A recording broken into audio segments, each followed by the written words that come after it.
Yes yes traders, Nifty మనం ఎగ్జాక్ట్గా మనం తీసుకున్న సపోర్ట్ అండ్ రెసిస్టెన్స్ మధ్యన ఓపెన్ అయింది. అక్కడ నుంచి డైరెక్ట్గా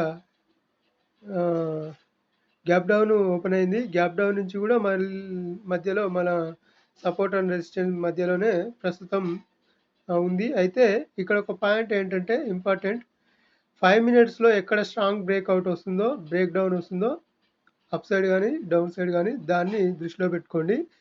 ఆ తర్వాత ఆ రేపు ఎక్స్పైరీ కదా, రేపటి వరకు రేపు ఈ మధ్యాహ్నం టైంలో మళ్ళీ మనకు సిగ్నల్ రివర్స్ కావచ్చు. రేపటి వరకు మాత్రం 5 మినిట్స్లో ఎటు బ్రేక్ అయితే అటు సైడు ఈరోజు ఉండొచ్చు. అది ఒక కాన్సెప్ట్ అర్థం చేసుకోండి.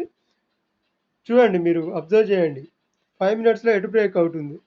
ఇప్పుడు ఇది రెసిస్టెన్స్ అయింది, ఇది సపోర్ట్ అయింది. ఇక్కడ కిందికి బ్రేక్ అయితే 5 మినిట్స్లో బ్రేక్ డౌన్ రావాలి. ఇక్కడ బ్రేక్ అయితే 5 మినిట్స్లో బ్రేక్ అవుట్ సైడ్ కావాలి. లేదు రాలేదు అంటే మాత్రం మూమెంటం ఎక్కువ ఉండదు, జిగ్జాగ్గా ఉండే ఆ, ప్రయత్నం చేస్తుంది ఖచ్చితంగా. ఒకవేళ అప్ సైడ్ పైకి వెళ్తున్నా కూడా అప్ సైడ్ కాల్ తీసుకోవద్దు. తీసుకున్నా కూడా మనకు స్టాప్ లాస్లు కొట్టే ఛాన్స్ ఉంటుంది. ఎందుకంటే డౌన్ సైడ్ ఓపెన్ అయింది, మార్కెట్ డౌన్ ఓపెన్ అయింది. నిన్నటి ఫ్రైడే లెవెల్కి టోటల్గా కిందికి వచ్చేసింది కనుక అప్ సైడ్ ప్రయత్నం చేస్తే ఫెయిల్ అయ్యే ఛాన్స్ ఉంటుంది అనమాట. అది అర్థం చేసుకొని ట్రేడ్ చేయండి, అర్థమవుతుంది. ఓకే.